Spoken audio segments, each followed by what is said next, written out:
한반도의 오늘과 내일이 궁금하신가요? 그렇다면 지금 이 순간 여러분의 북마크. 와, 브라비. 깔끔했다.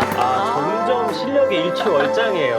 오늘은 그런 의미에서 굉장히 녹화가 잘 될 것 같습니다. 네, 그렇다면 저희 두 MC의 화음처럼 기분 좋고 완벽하게 여러분의 북마크 시작해볼까요? 우리가 꼭 알아야 할 한반도 이슈들을 최대한 친절하게, 친근하게, 또 친숙하게 세상 가장 친절한 시사 토크 친톡 시간입니다. 네, 저희 친톡에는 시사를 아주 쉽고 매우 유쾌하게 만들어주는 친절 뇌생남들이 계시죠? 네, 맞습니다. 먼저 올해로 무려 28년차 북한 전문 취재 기자시죠. 자타가 공인하는 북한통, 바로 이영종 박사님입니다. 네, 안녕하세요. 어서오세요. 충무로, 을지로, 퇴계로 다 다녀봤지만 친절로가 최고다. 매주 연구해 오시는데, 또 한 분은요, 한반도 정세에 대한 폭넓은 지식과 유쾌한 입담까지 두루두루 다 갖춘 이 남자는 욕심쟁이 정대진 교수님이십니다. 오른 푸르게 대진이는 친절하게 친절남 정대진입니다. 감사합니다. 와. 야, 아니 두 분 멘트 듣는 재미가 진짜 쏠쏠해요. 매주 업그레이드 되고 와, 있어요. 그리고 우리 이 두 MC와 두 전문가분들을 들었다 놨다 하는 우리 친톡 제5회 멤버. 바로 노친톡입니다. 조금이라도 친절하지 않은 내용, 어려운 내용이 등장하면 노친톡이 울리게 됩니다. 어떻게요? 이렇게요. 아하. 5월은 보라색. 가정의 달인데 좀 네. 친구로 만들던가 가족으로 만들어야 되는데 쉽지가 않네요. 그렇다면 저희 MC들도 친절 팍팍 새기고 본격적으로 친톡 시작해볼까요? 네. 바이든 대통령 취임 100일 만에 미국이 새로운 대북 정책 기조를 발표했는데요. 이번 주 친톡에서는 미국의 새로운 대북 정책의 핵심 내용은 무엇인지, 그리고 이를 통해 한반도 정세에는 어떤 변화가 있을지 친절하고 딥하게 짚어보도록 하겠습니다. 네, 정말 드디어라는 말이 딱 맞게 미국의 새로운 대북 정책이 베일을 벗게 됐습니다. 일단 28년차 기자답게 이영종 박사님께서 상황 브리핑을 좀 해주시죠. 지난달 30일이었습니다. 젠사키 백악관 대변인이 이제 검토가 완료됐다 이렇게 얘기를 했어요. I can confirm that we've completed our DPRK policy review, which was thorough, rigorous, and inclusive. Our policy calls for a calibrated, practical approach that is open to and will explore diplomacy with the DPRK and to make practical progress that increases the security of the United States, our allies, and deployed forces.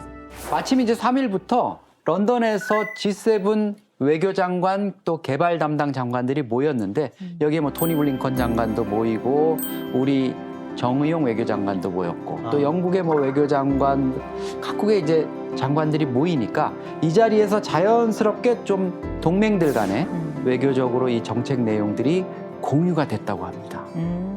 우리가 주목하고 있는 건 사실 일단 바이든 정부가 강조했던 것이 지난 정부 때와는 완전히 다른 대북 정책 기조로 가겠다 했던 점이었잖아요. 맞아요. 도대체 어떤 정책을 내놓으려나 엄청 궁금했었거든요. 맞습니다.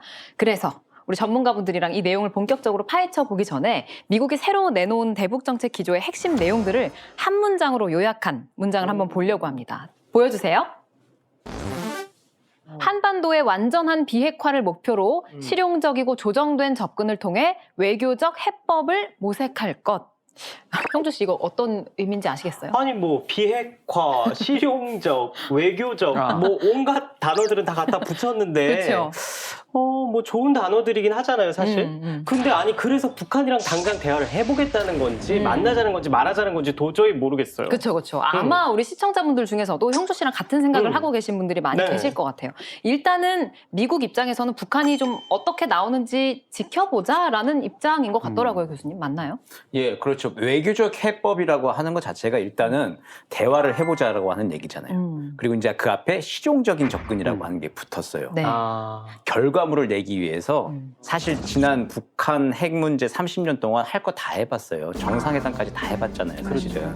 그렇기 때문에 최대한의 압박, 뭐 일괄 타결, 그리고 점진적 해법, 전략적 인내 뭐 이런 게 아니라 이제는 실용적이라고 하는 말이 나왔습니다. 그러니까 실용적인 그 해법을 통해 가지고 점진적으로 어쨌든 해보겠다, 대화를 해보겠다라고 하는 건데 북한한테 공을 지금 던졌습니다.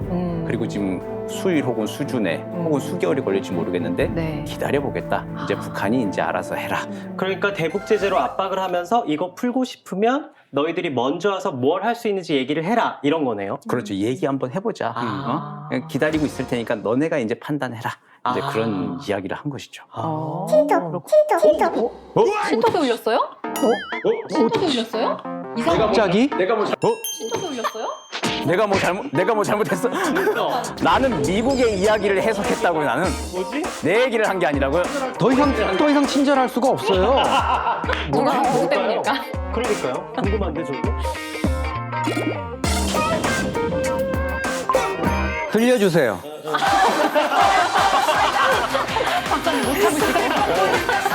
이제 들어봐도 될까요? 이명주 씨, 그냥 넘어가려고 하는 것 같은데 그러면 곤란하죠. 뭐야? 지난번에 대북 제재 결과로 내기 있었잖아요. 김정 씨가 생각해둔 수치스러운 소원이 뭔지 알 수 있겠네요. 아 맞다. 내가 이겼네. 제가 이겼네요. 맞다. 내가 이게 이겼네. 여기서- 제가 이겼네요. 아니요, 저기요. 아닌가? 당신 지셨어요. 진짜? 내가 진 거야? 두 분 중에 예상을 이제 달라고 하고 누가 맞을지 우리가 내기를 한번 합시다. 갑자기?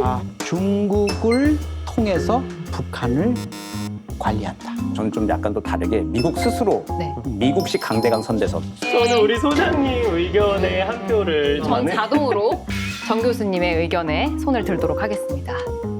우리 교수님의 의견이 맞았다는 것에 인정을 하십니까? 더 가까웠다. 인정해야죠. 그래서 그 북한 연구하는 분들 사이에서 북한 문제, 특히 북한 사람 가지고 내기 걸지 마라 이런 얘기.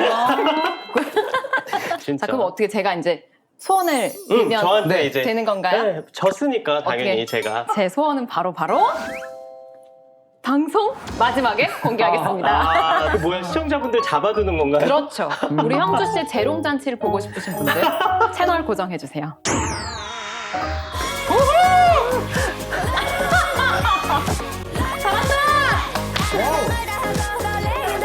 자, 네. 이제 진도를 한번 나가볼까요? 네, 일단 나가시죠. 오케이. 자, 미국의 새로운 대북 정책에 대해서 이제부터는 조금 더 구체적으로 알아봐야 될 것 같은데요. 이게 그냥 비핵화가 아니라 완전한 완전한? 비핵화라고 네. 했거든요. 이거 어떤 의미가 있는 걸까요? 먼저 우리가 한반도 비핵화라고 명시되어 있는 부분 좀 주목해 봐야 되겠습니다. 그동안에 이제 한반도 비핵화라고 하면 주로 이제 중국이나 북한이 뭐 조선반도의 비핵화 이래서 남북 다 비핵화하자 이렇게 좀 쌍방과실로 몰아가는 이런 분위기가 있었죠. 북한의 비핵화 이렇게 초점을 맞춰서 얘기를 하면 조금 북한을 더 비핵 쪽으로 압박하는 이런 분위기가 느껴졌는데 왜 바이든 행정부가 한반도의 비핵화라는 표현을 썼을까? 그리고 북핵 비핵화, 북한 비핵화 이런 거를 양보하는 대신에 완전한 이거는 뭐냐면 북한 핵의 위험성, 위협성 지금 미국이 갖는 또 한반도 평화에 미치는 부정적인 영향 이런 것들을 바로 이 완전한이라는 표현에 담은 것 같아요. 상당히 외교적인 현재의 상황을 좀 고려한 북한을 설득 가능한 이런 쪽으로 틀이 짜여졌다 이렇게 볼 수 있겠습니다. 네. 사실 그래서 미국이 강조한 게 바로 실용적이고 단계적인 해법을 모색하겠다라고 한 거였잖아요. 이게 이전 정부하고는 어떤 점에서 다르다고 볼 수 있을까요, 교수님? 이런 거죠. 그 트럼프 같은 경우는 뻥축구. 어쨌든 공을 차놓고 공 보면서 같이 달려가 보자는 거예요. 그 공의 목표 지점 저 멀리 놓고 그냥 뛰어가 보면서 생각해 보자. 이제 그렇게 갔던 거라면은 지금 이제 바이든 행정부에서는 등산할 건데 그럼 같이 신발끈도 좀 묶고 물도 좀 챙기고 한번 올라가 보자. 근데 같이 신발끈 묶고 그럼 같이 갈 거야 안 갈 거야 그거부터 얘기해 보자. 라고 얘기를 시작을 하는 거죠. 그러니까 지금 핵 활동하고 있는 거 동결시키고 거기에 맞춰서 미국은 또 뭘 주고 그거 만나서 얘기해 보자라고 하는데 북한 입장에서는 그게 이제 뭘 만나서 얘기해 볼 건지 이제 그게 좀 잘 맞지가 않는 거죠. 이번에 미국 대북 정책 기조를 발표하면서 방금 교수님께서도 말씀해 주셨듯이 이제 북한이 좀 답답해할 것이다라고 예상을 해주셨는데 북한 반응이 사실 심상치가 않다고 하더라고요. 어때요? 네, 이제 돌이켜 보면 5월 2일 날 외무성이 성명을 냈고 외무성 미국 국장이 또 입장을 냈어요. 네. 단호한 억제. 그 부분을 북한은 어떻게 해석을 하느냐? 대북 고립 압살책. 지금의 그러니까 대북 제재를 넘어서 북한 체제를 완전히 무너뜨리려고 바이든 너도 그렇게 생각을 하고 있는 거구나 하고 사실은 비난을 하지만 물은 거예요. 정말 그렇니? 아. 정말 그렇니? 그 디테일한 보따리 속에 들어있는 게 뭔지 빨리 좀 알려줄 수 있겠니 하고 이렇게 궁금증을 표시한 건데 미국이 지금 뭐 그런 거에 일일이 대응하는 수준 이런 부분이 아니고 일단은 지금 새로운 게 완성됐다 정도로만 얘기를 하고 구체적인 실행 방안 이런 것들을 이제 하나하나 풀어낼 것 같습니다. 지난 2일에 제이크 설리번 백악관 국가안보보좌관이 발표한 내용을 보면 미국은 북한의 격렬한 반응을 예상했던 게 아닌가 싶더라고요. 예, 그 미국의 ABC 방송에 나와가지고 회담을 했습니다. 네. 거기서 똑같은 말을 되풀이했어요. 완전한 비핵화를 위해서 잘 이렇게 조율된 실용적인 접근을 하겠다라고 하는 원론적인 이제 기조를 밝혔지 구체적으로 뭘 하겠다라고 하는 그 시책을 내놓지는 않았거든요. 이제 내놓고 그러니까 이제 북한 입장에서는 뭐 저게 진짜 뭐지? 진짜 우리 대화에 나가야 되느냐 말아야 되는지 그 판단하기가 좀 힘든 상황인 거죠. 그런 상황에서 어쨌든 설리번 보좌관은 이제 실용적인 조치를 할 준비가 돼 있으니 나오라라고 하는 이야기를 다시 한번 또 강조한 정도라고 한 거죠. 근데 이제 이게 미국 입장에서 왜 그럴 수밖에 없냐면은 이게 협상을 할 때 그렇잖아요. 협상 전에 협상 전술 차원에서 내가 카드를 뭐 할 건지 먼저 얘기하는 거는 안 되잖아요. 네. 만나서 얘기해보자라고 하는 거죠. 그러니까 그리고 뭔가 하나를 더 얘기했을 때 북한이 거기다 플러스 알파 또 얹어서 또 나오는 건 또 당연한 수순이잖아요. 그렇기 때문에 미국 입장에서는 최대한 좀 감추고 기본적으로 대화하겠다라고 하는 의지, 원론적인 걸 밝히면서 지금 모멘텀을 유지해 나가려고 하는 것. 이제 그 시간 벌기라고 이제 북한은 볼 텐데 네. 어쨌든 미국은 자신들의 대화의 진정성, 의지가 있다. 이게 동맹국인 한국도 지금 뭐 압박하자는 게 아니라 대화를 하자라고 하는 것이기 때문에 그 동맹국가의 그 조율된 의견들을 바탕으로 자신들이 이제 실용적으로 나가겠다라고 하는 의지를 계속 앞으로도 좀 되풀이할 그럴 가능성이 많이 보입니다. 적대보다는 해결로 가자라는 그렇죠. 얘기인 거죠. 그래도 그나마 북한 입장에서 조금은 기대해봐도 좋을 점 또 있을까요, 교수님? 그래도 싸우지 말자. 제재를 더 강도 높게 하겠다. 그 얘기는 안 나온 거예요, 구체적으로. 아, 그래요? 네, 그랬으니까 그것만 해도 북한 입장에서는 아직 기회의 문이 열려 있다고 좀 볼 수 있는 거죠. 박사님은 어떻게 보세요? 우리 문재인 대통령 또 우리 정부도 미국의 대북정책 검토 과정에서 지속적으로 얘기했던 것들 싱가포르 2018년 6월 싱가포르 북미 정상회담의 어떤 정신 그때의 시점으로 좀 돌아가서 거기서 좀 출발을 해보자 이런 것들을 주문을 했는데 다행히 미 조야에서 우리의 접근, 그러니까 미국의 접근이 싱가포르 합의 또 과거 다른 합의들을 기반으로 한 것이다. 이런 이제 인식들이 나오고 있습니다. 그래서 싱가포르 합의 부분을 언급하고 있다는 것 자체는 뭐 블링컨 장관이나 제이크 설리번 국가안보보좌관이나 이런 사람들이 대북 정책의 틀을 다시 짜면서 트럼프 때 거 야, 이거 다 날려버리자 이런 게 아니고 뭔가 좀 가져와서 우리가 출발점으로 삼으면 조금은 더 속도를 낼 수 있는 이런 것들이 뭘까? 싱가포르, 하노이 뭐 여러 가지를 검토를 해봤겠죠. 판문점에서의 회동도 생각을 해봤을 거고 그 결과 적어도 제로 베이스는 아닌 것 같다. 싱가포르 이 부분을 좀 반영을 해보자. 이런 것들이 북한의 입장에서는 조금은 수월한 부분일 수 있겠죠. 근데 그럼에도 불구하고 사실 일부 전문가들은 북한을 협상 테이블로 미국이 원하는 대로 끌어내기 위한 충분한 유인책은 없다라고 분석하기도 하더라고요. 어떻게 보세요, 교수님은? 그 미국은 이제 그럼 만나서 얘기해 줄 테니까 만나자 지금 그런 거죠. 일단 만나자 빨리. 네, 근데 이제 북한은 이제 뭔가 약속이 돼야 나간다.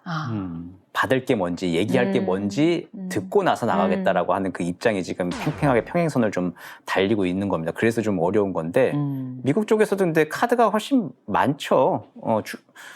때릴 수 있는 것도 많지만 줄 수 있는 것도 많은 게 미국이 맞아요. 네. 그러니까 경제력으로 국력으로 차이면 한 600배 정도가 더 크고 핵무기로만 해도 한 300배 정도가 더 많은 나라에서 뭔가 줄 거, 땡길 거 뭐 이제 이런 게 더 많은 건 확실한 거죠. 그렇기 때문에 지금 할 수 있는 거 뭐 당장 뭐 8월 달에 이제 또 한미 군사 연습 훈련이 있는데 그때 이제 훈련을 또 뭐 대규모로 하는 거를 또 연기한다든지 당장 뭐 그런 조치 그리고 뭐 그 외에 이제 식량과 에너지 문제에 대해서 북한이 좀 그래도 좀 대화에 나오고 대화, 적어도 이제 식량과 에너지 문제 해결을 위해서라도 그 기간만큼은 핵 활동을 동결하고 대화를 유지될 만큼의 지원들, 인도주의 차원의 지원들, 이제 이런 것들을 좀 미국이 아마 물밑 채널로 보내고 있겠죠. 네. 이제 이런 걸 가지고 이제 그 북한이 대화 테이블로 나올 수 있도록 좀 계속 또 노력을 해야 되는 게 미국 쪽이 아무래도 지금 또 공을 좀 더 많이 들여야 할 것 같습니다. 사실 이제 우리 국민들이 현재 한반도 정세를 쭉 지켜보시면서 정말 불확실하다, 다 불안정하다 이런 생각들 많이 하실 것 같아요. 근데 오늘 살펴봤듯이 미국의 대북 정책 기조가 좀 구체화되면서 이제 점점 고인물처럼 정체돼 있던 한반도 정세가 어떻게든 다시 움직이기 시작했다. 이것만큼은 확실한 사실이 아닐까 싶은데요. 그 끝에는 꼭 우리 모두가 원하는 평화가 있기를 바라봅니다. 자, 그리고 사실 오늘의 녹화는 여기서부터 시작이라고 봐도 됩니다. 그렇죠. 오늘의 하이라이트는 여기서부터거든요. 불안하네요.